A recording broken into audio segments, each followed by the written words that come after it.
읽은 마태복음 2장 1절에서 23절의 말씀을 가지고 성탄절 경배할 것인가 없앨 것인가 라는 말씀의 제목으로 이 시간 우리가 함께 은혜를 나눕니다.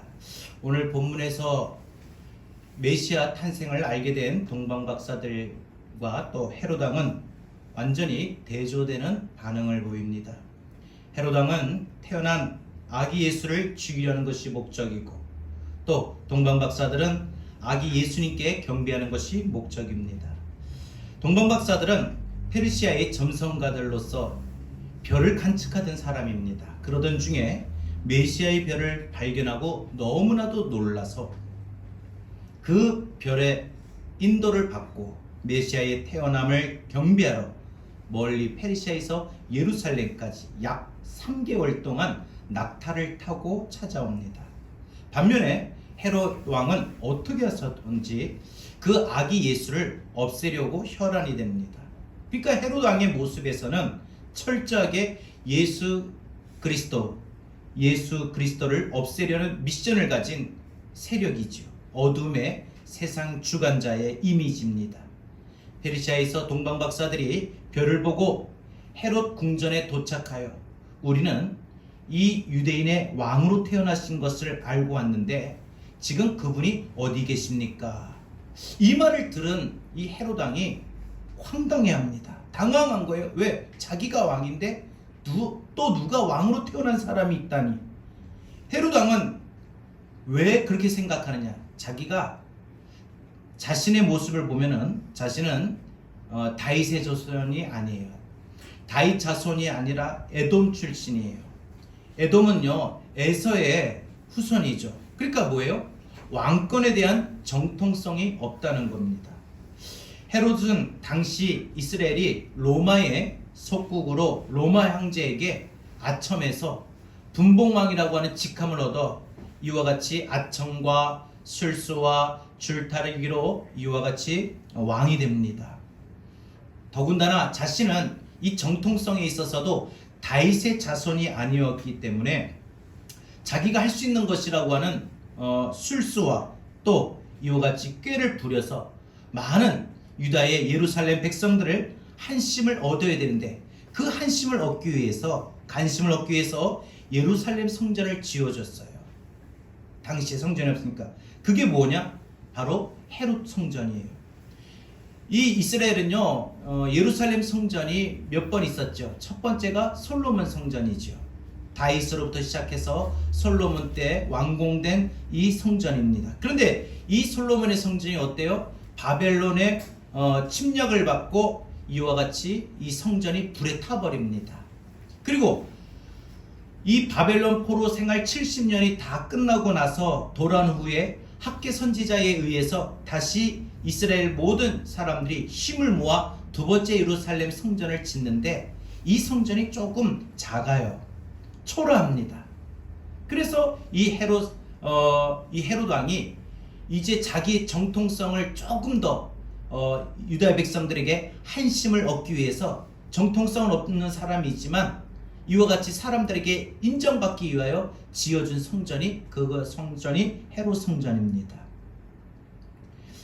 다윗의 자손 메시아가 태어났다는 소식을 듣고 그래서 이 헤롯 왕이 대제사장들과 율법 교사들, 성경 전문가들을 다 궁전으로 불러서 지금 메시아가 태어났다고 했는데 혹시 어디서 태어났는가 하고 물어보니 이 선지자의 기록된 대로 보면 분명 베들레헴입니다. 베들레헴에서 태어납니다. 모든 사람들이 이 베들레헴에서 만왕의 왕, 평화의 왕으로 온 인류를 구원하실 바로 메시아, 아기 예수님이 태어난다는 걸 알았습니다. 그런데 놀라운 것은 대제사장들과 율법 교사들 이들 중에 어떤 누구도 예수님 앞에 경배하러 간 사람이 없다는 겁니다. 성경의 정통한 자들이 메시아의 탄생 소식을 들었다면 당연히 제일 먼저 맨 먼저 달려가야 될 건데 아무도 예수님의 탄생을 알았지만 누구 하나 예수님의 탄생에 그 달려간 사람이 없었다는 겁니다. 대제사장도 율법 교사들도 메시아의 탄생 소식을 듣고 더군다나 베들레헴이라고 하는 구체적으로 지명도 알고 그곳에 태어난 걸 알면서도 아무도 경배하러 가지 않았다는 것입니다. 여러분, 오늘 우리가 성탄절 예배를 드리는데 우리들의 모습 속에 우리는 동방박사들의 모습처럼 예수님 앞에 경배하는 모습입니까? 아니면 헤롯 왕처럼 우리가 성탄의 주인공이 예수님인데 예수님이 없는 성탄절을 보내고 있습니까? 헤롯은 박사들에게 별이 언제 어떻게 나타났는지 자세히 물어보게 됩니다. 이 박사들은 우리가 페르시아에서 별을 관측하고 있었는데 갑자기 문득 별 하나가 떠오릅니다. 근데 그 별은 우리가 그토록 연구했던 중에 그 별이 온 인류를 구원할 메시아의 별인 걸 우리가 알고, 그래서 그 별을 따라가보자, 우리가 결정하고 그래서 여기까지 오게 된 겁니다. 그럴 때 이 헤롯이 이 동방박사들에게 이렇게 대답을 합니다. 그러면 가서 그 아기가 태어난 것을 샅샅이 찾아보고 또 그래서 찾으면 내게로 알려주시오. 나도 그 아기에게 경배하겠소. 아기에게 경배하겠다고 말합니다. 그러나 그의 말대로 태어나신 아기 예수님께 경배한 것이 아니라 이 헤롯 왕은 아기 예수님을 죽이려는 계획을 세웁니다. 헤롯은 그때부터 메시아가 베들레헴에 태어났다는 소식을 듣고 그 아기를 찾아 죽이라고 명령을 내립니다. 그래서 성경의 구절 보면은 아주 동방박사들의 모습과 헤롯 왕의 모습이 보면은 대조적으로 장면이 나오는데 이 동방박사들이 별의 인도를 받아 베들레헴에 도착했습니다.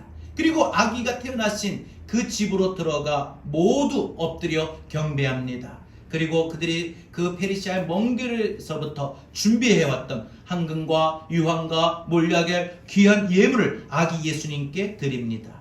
그 아기 예수님께 경배한 그 시간 헤롯 왕은 뭘 합니까? 자신의 특수부대를 보내는 거예요. 군사들을 보내는 거예요. 그래서 군사들이 베들레헴에 속속 도착합니다. 이때 하나님의 천사가 요셉과 마리아에게 급히 나타나 지금 헤롯이 아기를 찾아 죽이려고 한다. 애굽으로 피하라라고 말을 합니다.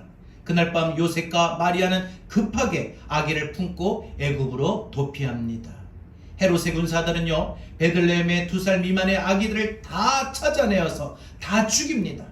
베들레헴에 아주 대규모 영아 학살 사건이 벌어지고 있습니다. 베들레헴 온 동네 집집마다 피비린내가 나는 밤이 돼버리고 모든 아기의 엄마들은 크게 통곡하는 소리가 멀리 퍼져가게 됩니다. 지금 이 동시에 일어난 2가지의 사건, 즉 아기를 찾아서 경배하든지 아니면 아기를 찾아서 없애든지 이 2가지 동시에 일어난 이 사건이 비단 2000여 년 전에만 있었던 것이 아니라 지금도 오늘도 똑같이 동시에 일어나고 있습니다. 어떤 부류는 성탄의 주인공이신 아기 예수님, 우리를 구원하러 우리에게 평화를 주러 만왕의 왕으로 오신 아기 예수님께 경배하는 사람이 있는가 하면 어떤 부류는 성탄의 주인공이신 아기 예수님이 전혀 배제된 채 없이 자신들만의 축제로 즐거움으로 보내는 사람들도 있다는 것입니다. 오늘 이 본문의 장면은 출애굽 역사에서도 동일하게 나오고 요한계시록에서도 동일하게 이 장면이 나옵니다. 출애굽기 1장을 보게 되면 바로왕이 모세를 죽이는 장면이 있지요. 모세의 출생은요, 이스라엘의 구원자의 탄생입니다. 그때 바로왕이 히브리인으로 태어난 모든 남자아이는 다 죽이라라고 명령합니다. 그러면서 히브리 산파들에게도 남자아이를, 태어나서 남자아이거든 아기를 받을 때 남자이면 무조건 즉시 나일강에 던져라 명령을 내려요. 그런데 하나님이 어떻게 해요? 이스라엘 백성들을 구원하시기 위하여 모세를 살리시는데 아주 기가 막히게 하나님이 인도하셔요. 모세의 어머니 요게벳에게 지혜를 주시고 또 아기 모세를 나일강에 갈대 상자를 만들어 거기에 띄웁니다. 그 시간 모세를 실은 이 나일강에 띄어진 이 갈대 상자는 그 마침 바로의 딸 이 공주가 목욕을 하러 오고 거기서 이 갈대 상자를 발견하고 모세를 건지는데 모세를 히브리인인 것을 알면서도 모세를 키우려는 그 마음을 하나님이 또 주장하십니다. 그래서 모세를 구원하게 됩니다. 요한계시록 12장에 보면은 흑암의 세력이 메시아를 죽이려는 공격이 기록됩니다. 이 사도 요한의 눈에 그 아기 탄생을 둘러싸고 이 하늘에 큰 사인이 나타나는데 한 여자가 아기를 낳는 모습이 나옵니다. 그 아기를 낳는데 그 옆에는 사단을 상징하는 머리가 7개 그리고 뿔이 10개 달린 붉은 용이 여자가 아기를 해산하면 그 아기를 삼켜버리려고 옆에서 지금 기다리고 있어요. 마침내 이 장차의 모든 나라 만국을 다스릴 남자인 한 아기가 태어납니다. 아기가 낳은 이 여자가 이 붉은 용의 공격을 대비해서 이 광야로 피신합니다. 하나님이 예비하신 곳이 있어서 거기서 아기를 양육하고 때를 기다립니다. 이것이 오늘 마리아가 아기 예수님을 안고 애굽으로 피신하여 헤롯이 죽을 때까지 그 때를 기다리는 모습을 의미하는 것입니다. 그때 사도 요한은 하늘에 큰 전쟁이 터짐을 봅니다. 하늘에 미가엘 천군 사령관과 붉은 용이 크게 싸웁니다. 그리고 그 붉은 용이 패배합니다. 사도 요한은 그 붉은 용이 미가엘에게 패하여 하늘에서 쫓겨나 떨어지는 모습을 보게 되지요. 붉은 용의 이름을 사단이라고 하는데 옛뱀이라고도 하고 마귀라고도 합니다. 여러분, 이걸 무엇을 의미하느냐? 바로 우주적 영적 전쟁이 벌어지는 겁니다. 그러니까 이 땅에 메시아가 탄생할 때 여러분 엄청난 영적 싸움이 있다는 걸 아십시오. 하나님의 뜻을 이루어가기 위하여 온 인류를 구원하실 메시아 아기 예수님이 탄생할 때 순탄치가 않았습니다. 온 인류의 구원을, 하나님의 뜻을 어떻게 해서든지 한 명의 영혼이라도 구원받는 것을 방해하기 위하여 악한 원수마귀는 이와 같이 메시아의 탄생을 방해합니다. 죽이려고 합니다. 그 탄생을 탄생하지 못하도록 방해하고 막아버립니다. 여러분, 이 태어난 아기를 사단이 죽이려고 하고, 그래서 결국은 광야로 피신하고 군사들이 찾아 출동하고, 하나님은 그 아기를 보호하시고 어마어마한 이 하늘의 영적 전쟁이 벌어지고 있는데 하늘의 군대가 마침내 사단의 세력을 이기고 승리하게 됩니다. 여러분, 이것이 메시아의 탄생과 관련하여 엄청나게 벌어지고 있는 바로 하늘의 영적 전쟁이 지금 오늘 이 자리에도, 또 오늘 이곳에도, 또한 지금 이 시대에도, 지금 우리에게 주어진 이 상황에도 벌어지고 있어요. 여러분, 지금 우리가 예배드리는 이 모든 상황, 오늘 지금 현재의 상황을 보십시오. 영적 전쟁입니다. 영적 전쟁이에요. 우리 모든 이 땅의 그리스도인들은 나를 구원하러 이 땅에 만왕의 왕 평화의 왕으로 오신 예수님의 성탄을 정말 기뻐하고 축하하고 경배하러 나오지만 지금 상황들이 어때요? 비대면 예배를 드려야 된다. 5명 이상 못 모입니다. 안 그러면 우리가 예배 드리는 것조차 마음이 이와같이 힘이 듭니다. 마음 놓고 예배 드리고 마음 놓고 기도하지를 못합니다. 이런 모든 지금 상황이 바로 이와 같이 영적 전쟁이 벌어지고 있는 상황의 모습과 다를 바가 뭐가 있겠습니까? 더군다나 코로나의 상황이 아니랄지라도 많은 이 세상에 많은 사람들에게 성탄절은 어떤 의미입니까? 예수가 없는 성탄절 보내고 있지 않습니까? 성탄절이라면 이 땅의 성탄의 주인공이신 예수님 앞에 경배하는 것이 마땅한데 예수님이 없는 성탄절을 보냅니다. 자기네들끼리 축제가 되고 즐거움이 되고 선물을 나누고 식사하고 모이고 예수가 없는, 예수님이 없는 그러한 성탄을 보내고 있게 되는 것입니다. 그러니까 마귀는 지금도 많은 사람들에게 지금 이 세상 가운데 예수를 죽이고 없애는 성탄절을 보내고 있다는 것입니다. 사단은 아기 예수를 없애려고 혈안이 됩니다. 근데 하나님은 그 아기를 지키시려고 합니다. 여러분, 우리 주님께서 내 교회를 세우시겠다고 말씀하시면서 뭐라고 하셨습니까? 절대로 음부의 권세가 교회를 이기지 못하리라 말씀하셨어요. 선언하셨어요. 여러분, 마귀가 발악한다 해도 결국은 이와 같이 복음 앞에서 마귀는 승리할 수가 없는 것입니다. 마귀의 목표는 딱 한 가지예요. 오늘 헤롯 왕이 아기 예수를 꼭 찾으려고 하는 목표도 딱 한 가지였습니다. 그건 뭐냐? 예수를 죽이라. 예수를 없애라. 성탄절인데 예수가 없는 성탄절, 성탄절인데 예수 앞에 경배하지 못하는 성탄절을 만들고 있다는 것이 이 사단의 음모이고 전략입니다. 그 전략은, 그 음모는 2000년 전에도 있었고 지금 이 시대 2020년 오늘 성탄절 예배 때도 또한 일어나고 있는 것입니다. 예수를 믿음의 사람들 그 삶의 중심에서 제거하라는 것입니다. 성탄절의 중심이 이제는 예수님이 아니라 많은 사람들에게는 달콤한 연애 시간, 꼭 안 만나다가도 지금 코로나 상황으로 모든 사람들이 잘 좀 조용하고 그런데 오늘 성탄절이니까 많은 젊은 연인들이 얼마나 만나겠습니까? 송년회다, 선물 파티다, 아이들은 산타클로스. 어떻게 해서든지 이 마귀의 세력은 이 성탄의 중심이 예수님이 아니게끔 만들어버립니다. 예수님의 중심이 아니면 뭐가 되든 상관이 없다는 식이죠. 뭘 말합니까? 오늘날도 사단의 세력은요, 흑암의 세력의 목표는 딱 한 가지입니다. 성탄절을 주인공 예수를 없애라. 바로 헤롯의 명령입니다. 성탄절의 주인공 예수님의 탄생은요, 곧 우리를 위한 대속의 목표입니다. 예수님이 이 땅에 오시고 예수님이 이 땅에 태어나신 것은요, 나를 구원하시기 위함이고 온 인류를 구원하시기 위한 목표예요. 그래서 예수님이 이 땅에 오신 겁니다. 그런데 마귀의 음모는 뭐예요? 예수 믿는 신자라도 그 중심에 예수를 없애게 하는 것이 지금 마귀의 목표고 하늘의 영적 전쟁이 지금 이 성탄절에도 벌어지고 있다는 겁니다. 마귀는 본래 사람들이 예수를 못 믿게 하는 것이 목표지요.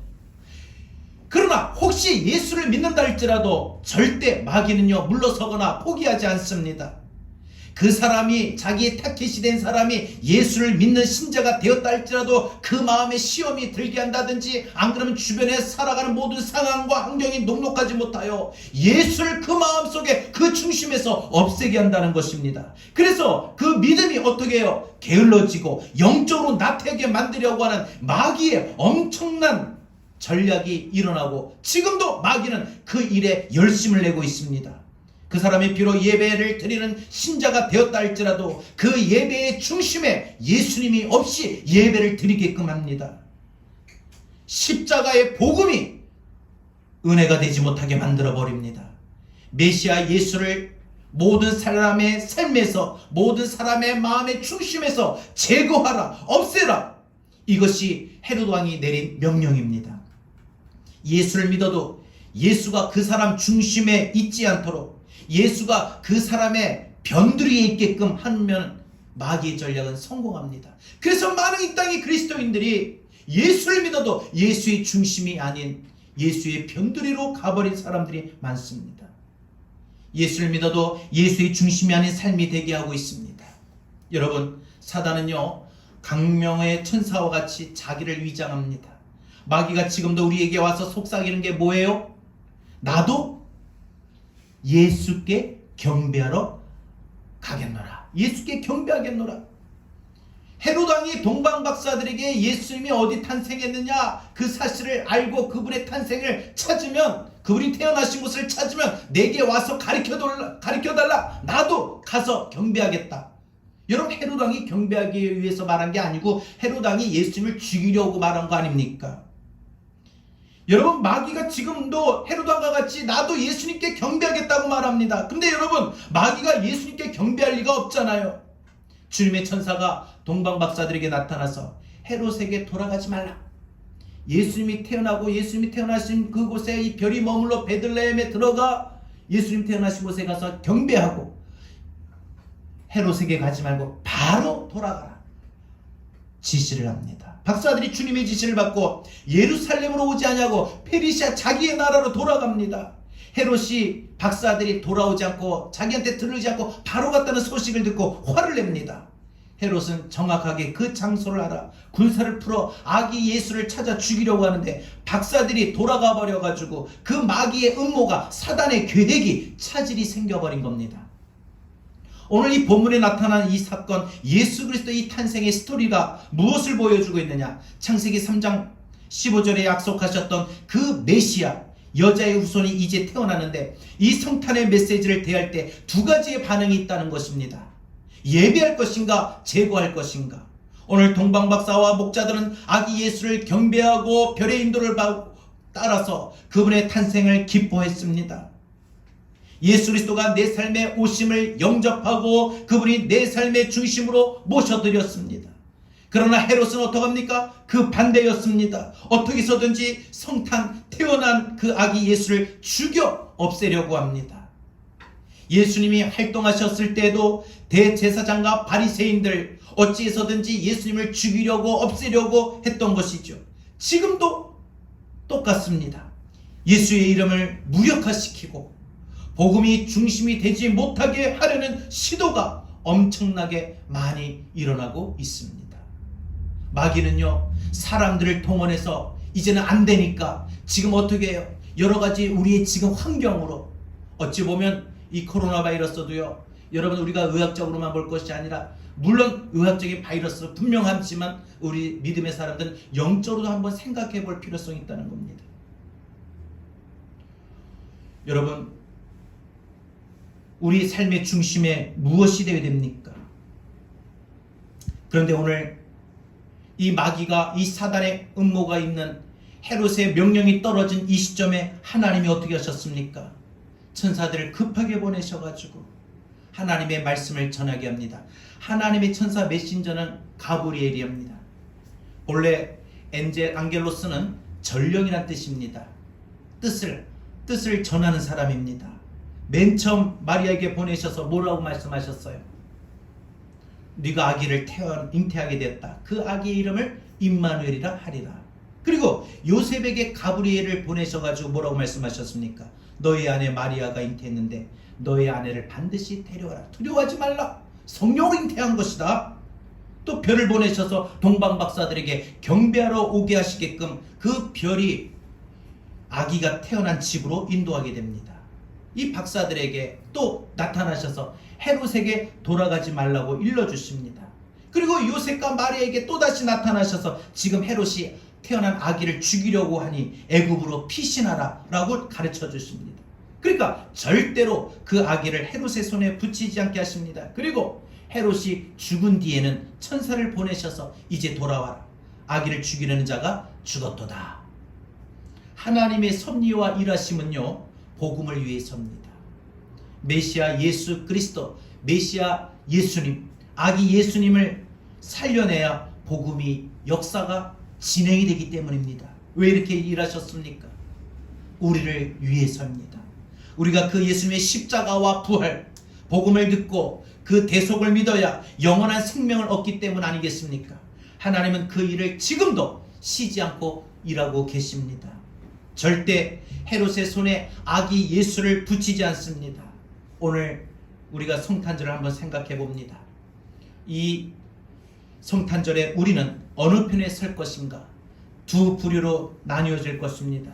성탄절의 주인공이 예수님인 사람들은 기쁨으로 축하하는 마음으로 정말 예수님의 탄생을 기뻐해서 그 동방박사들과 같이 예수님 앞에 경배하는 사람들일 것입니다.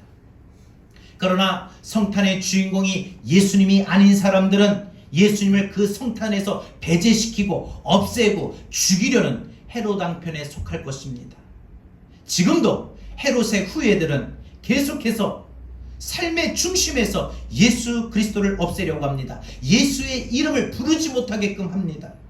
예수 그리스도 그 이름을 사람들의 삶에서 그 중심에서 없애려고 합니다. 마귀는 너무나도 이 일에 열심을 내고 있습니다. 예수는 점점 삶의 뒤쪽으로 밀려나가고 있게끔 만듭니다. 지금도 우리에게 주어진 이 상황을 보십시오. 코로나 격상으로 우리가 비대면 예배를 드린다고 하지만 우리가 주님 앞에 나와 우리가 예배를 드리는 시간이 점점 어려워지고 있습니다. 여러분, 날 대속하기 위하여 태어나신 아기 예수님을 우리는 경배해야 합니다. 그리고 내 삶의 중심에 모셔야 됩니다. 우리는 오늘 이 성탄절의 메시지를 기억하십시오. 나는 동방박사 편에 서는 사람인가? 헤롯 왕 편에 서는 사람인가? 내게 성탄절은 예수 그리스도의 중심인가? 그래서 그분 앞에 내가 경배하는 것이 내게 있는 성탄절인가? 아니면 예수 그리스도의 중심이 아닌 나만의 즐거움에 성탄절을 내가 보내고 있는가? 날 대속하기 위하여 태어나신 아기 예수님을 경배할 뿐만 아니라 우리는 오늘 이 성탄절에 경배하고 끝나지 마시고 오늘부터 또 우리는 성탄절의 일부가 경배하는 거라면 성탄절의 2부는 그 이름을 믿고 예수 그리스도를 내 삶의 중심에 모셔드려야 되는 것입니다. 예수님이 우리의 삶에 우리의 예배의 중심이 되게 하셔야 됩니다. 여러분 오늘 저녁부터 아니 내일부터 하루하루 살아간 동안에 여러분 삶의 중심이 여러분 되지 마시고 자녀들도 되지 마시고 물질도 되지 마시고 예수 그리스도가 될 수 있기를 바랍니다. 동방박사들처럼 어떤 대가를 치르더라도 아기 예수님께 내가 반드시 경배되겠다는 이 믿음이 귀할 줄 믿습니다. 예수 그리스도 그분이 내 삶에 내 마음에 내 인생의 중심을 차지할 수 있도록 경배하십시오. 이것이 성탄의 참된 의미입니다. 그리고 그분과 동행하십시오. 그것이 성탄절을 귀하게 보낸 사람들의 변화된 모습입니다. 오늘 우리의 주어진 모든 상황은 참으로 힘이 들고 어렵습니다. 그러나 진정으로 성탄절을 보내는 저와 여러분들이 이번 성탄절에 예수 그리스도께 경배할 뿐만 아니라 예수 그리스도를 경배하고 난 이후에 그분을 내 삶의 중심에 모셔서 그분과 영원토록 함께하는 그런 믿음의 복된 삶을 살아가는 저와 여러분 되기를 주님의 이름으로 축복합니다. 우리 함께 찬양합시다.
오늘 주신 말씀 붙들고 여러분 우리가 성탄절 맞이할 때마다 우리의 모습이 어떤 모습입니까? 동방박사들처럼 예수 그리스도 앞에 경배하는 모습으로 살고 있습니까? 아니면 헤롯 왕의 모습처럼 예수 그리스도가 없는 성탄절을 맞이하고 있습니까? 오늘 우리가 성탄절을 보내며 오늘 아기 예수님 앞에 경배하며 또한 성탄절 예배 이후에도 예수 그리스도를 내 삶의 중심에 모시며 살아갈 수 있는 믿음의 삶이 되게 해달라. 비록 우리에게 지금 모든 예배드리는 상황이 우리가 자유롭지 못하지만 그러나 우리의 마음의 중심에는 항상 예수 그리스도가 배제되지 않는 예수 그리스도의 중심으로 살아가는 우리의 믿음의 삶이 되게 우리를 인도해 달라고 우리 다 같이 오늘 성탄절 예배 주신 말씀 붙들고 함께 기도합니다. 하나님 감사합니다.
만왕의 왕 평화의 왕으로 오신 아기 예수님의 탄생을 축하하며 예배하는 우리 성도들이 이제 만왕의 왕 평화의 왕으로 우리를 구원하기 위하여 대속의 주님으로 이 땅에 탄생하신 예수님을 경배할 뿐만 아니라 매일 우리의 삶 속에 예수 그리스도의 중심으로 살아갈 수 있는 우리의 믿음의 삶이 될 수 있도록 우리를 인도하여 주옵소서. 지금 우리에게 주어진 상황은 참으로 하나님 앞에 마음껏 자유롭게 예배드리고 나오지 못하는 상황입니다.